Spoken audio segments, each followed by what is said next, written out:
সকলোকে নমস্কাৰ মোৰ ফালৰ পৰা। আজি আমাৰ মাজত উপস্থিত DC কামৰূপ জিলা Shri Debkumar Mishra sir, director NIPER professor USN Murthy, executive officer CGHS mister Abhijit Dutta, singer composer lyricist Shri Diganta Bharati ডাঙৰীয়া, GNRC হস্পিটেলৰ independent director Shantika Majarika sir, Manoj Das sir আৰু মোৰ সহকৰ্মীসকল, আপোনালোকৰ উপস্থিতিয়ে এই 13 বছৰৰ যাত্ৰা আমাৰ সাক্ষী কৰি তুলিছে আৰু আমাৰ এই দিনটো আজি বহুতখিনি অৰ্থপূৰ্ণ হৈ পৰিছে বুলি মই কওঁ। আজি GNRC উত্তৰ গুৱাহাটীৰ 13 বছৰ কমপ্লিট হৈছে, কিন্তু এই 13 বছৰ মানে আমি জাষ্ট সময় যে পাৰ কৰিছোঁ সেই বুলি মই নকওঁ। এই 13 বছৰত বহুত মানুহে এই ঠাইত নতুন আশা পাইছে আৰু নতুন জীৱন পাইছে। GNRC উত্তৰ গুৱাহাটী এখন সাধাৰণ হস্পিটেল নহয় বুলি মই কনফিডেণ্টলি ক'ব পাৰোঁ, আৰু এইটো কেৱল আপোনালোক ইচ এণ্ড এভৰি ওৱান, স্বাস্থ্য মিত্ৰ, আমাৰ টেকনিচিয়ান, ৱাৰ্ড বয়, নাৰ্ছ, তেওঁলোকৰ বাবে এইটো সম্ভৱ হৈ পৰিছে।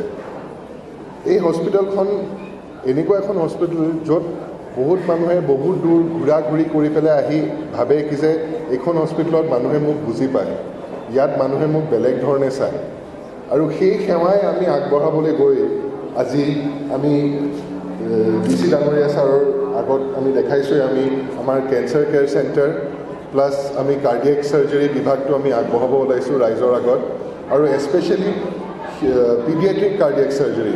আমাৰ অসমত প্ৰায় প্ৰতি বছৰে বহুত শিশু বাহিৰত যাব লগা হয় নিজৰ হাৰ্টৰ চাৰ্জাৰীৰ বাবে। আমি সেইটো এড্ৰেছ কৰিবৰ কাৰণে আমি ইয়াতে পিডিয়াট্ৰিক কাৰ্ডিয়েক চাৰ্জাৰী সেই নতুন বিভাগটো আমি ষ্টাৰ্ট কৰিবলৈ সিদ্ধান্ত লৈছোঁ। লগতে আমাক এটা নতুন স্কিম, যোনটোৰ নাম হৈছে মুখ্যমন্ত্ৰী লোক সেৱক আৰোগ্য যোজনা, সেইটোৰ আণ্ডাৰতো আমাক এম্পেনেল কৰোৱা গৈছে এই বছৰ GNRC হস্পিটেলত, য'ত নেকি আপোনালোকৰ কোনোবা যদি গভৰ্ণমেণ্ট এমপ্লয়ী বা এক্স পেঞ্চনাৰ, তাৰে ঘৰৰ মানুহক আপোনালোকে ইয়াতে অলমষ্ট 5 লাখ এমাউণ্টৰ treatment free of cost cashless ইয়াতে কৰিব পৰা যায়। এতিয়া মই মোৰ বক্তব্য সামৰাৰ আগতে আজি যিহেতু মোৰ সকলোবোৰ সহকৰ্মী ইয়াতে আছে, চ' মই সেই সুযোগটো লৈয়ে মই আজি যিহেতু নতুন বছৰ, মই 4টা কথা যোনটো আমাৰ মৰমৰ বৰা ছাৰে বাৰে বাৰে কৈ থাকে আপোনালোকক, মই সেইটো আকৌ দঢ়াবলৈ মই বিচাৰিছোঁ।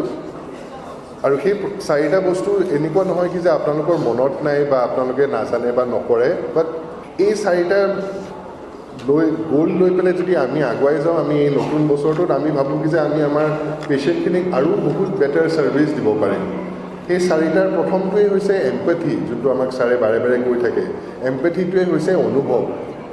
এম্পেথি মানে হৈছে আমাৰ হস্পিটেলত যোন পেচেণ্ট আহে, তেওঁ কাৰোবাৰ ঘৰত দেউতা হয়, কাৰোবাৰ মা হয়, কাৰোবাৰ ভাইটি হয়, কাৰোবাৰ ভণ্টি হয়, সেই মানুহজনক যাতে আমি কেছ বুলি নাভাবি, পেচেণ্ট বুলি নাভাবি, যাতে এজন নিজৰ ঘৰৰ মানুহৰ নিচিনাকৈ যদি ভাবিব পাৰোঁ, তেওঁৰ যদি 2 এষাৰ এক্সট্ৰা কথা ক'ব পাৰোঁ, তেওঁৰ আধা সমস্যা তাতেই নোহোৱা হৈ যায়। ছেকেণ্ড চবতছে ইম্পৰ্টেণ্ট কথাটো হৈছে কাইণ্ডনেছ। কাইণ্ডনেছ মানে মৰম। মৰম মানে এনেকুৱা নহয় কি যে বেছি কথা কোৱা। মৰম মানে এইটোৱে হৈছে কি যে ঠিক সময়ত ঠিক কথাটো কোৱা, এপ্ৰপ্ৰিয়েট কথাটো কোৱা, সেইটোৱেই হৈছে মৰম। থাৰ্ড মষ্ট ইম্পৰ্টেণ্ট বস্তু যোনটো আমি বিচাৰোঁ আপোনালোকে যাতে মনত ৰাখে, সেইটো হৈছে প্ৰম্পটনেছ। সময়ৰ কাম সময়ত কৰা। এখন হস্পিটেলত স্পেচিয়েলি ইমান ষ্ট্ৰেছফুল চিটুৱেশ্যনত 5 মিনিটৰ ইফাল সিফাল এজন পেচেণ্টৰ কাৰণে বহুত ডাঙৰ ঘটনাৰ সৃষ্টি হৈ যাব পাৰে। 5 মিনিট আমাৰ কাৰণে, 5 মিনিট তেওঁলোকৰ কাৰণে জীৱন মৰণৰ সেইটো ডিফাৰেঞ্চ হ'ব পাৰে। চ' প্ৰম্পটনেছ, চব কামে এতিয়াৰ কাম যাতে এতিয়া কৰিবলৈ আমি সিদ্ধান্ত লওঁ।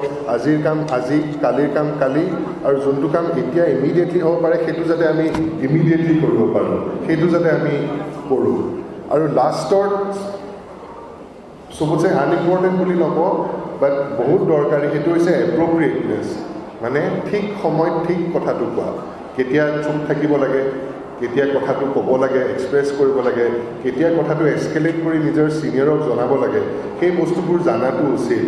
আৰু মই ভাবোঁ আমি আমাৰ এই নৰ্থ গুৱাহাটী হস্পিটেলত 900,000 আমাৰ পৰিয়ালবৰ্গ মানুহ প্ৰত্যেকেই জানে এইখিনি কথা। নাজানাকৈ আপোনালোকে ইমান বছৰে হস্পিটেল বা হেল্থ কেয়াৰত কাম কৰিব নোৱাৰিলে হয়। হেল্থ কেয়াৰ এইটো এনেকুৱা এটা কাম যোনটো বেলেগ এটা নকৰি কৰা কাম নহয়। কাৰো যদি মন নাথাকে এই কামটো কৰিবলৈ, কোনো ইয়াতে এসপ্তাহ বা 10 দিন বা 15 দিনো নিটিকে।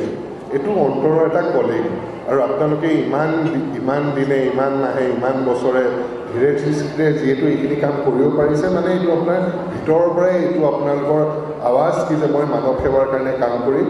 চ' মোৰ লাগে আধা কাম তাতেই হৈ গৈছে। জাষ্ট এই 4টা বস্তু যদি আপোনালোকে অলপ মনত ৰাখি পেলাই কৰি যায়, আপোনালোকৰো মন ভাল লাগে, আৰু পেচেণ্টৰো মানে পেচেণ্ট এটেণ্ডেণ্ট যিমানেই ষ্ট্ৰেছফুল চিটুৱেশ্যনত নাহে কিয়, আমি তেওঁলোকৰ লাইফটো অলপ বেটাৰ কৰাত আমাৰ এটা সুযোগ পাওঁ। চ' মই বেছি আৰু দীঘলীয়া নকৰোঁ, আমাৰ আৰু সাংস্কৃতিক কাৰ্যসূচীও আছে আমাৰ আগতে গৈ থৈ। So' thank you every one and happy new year.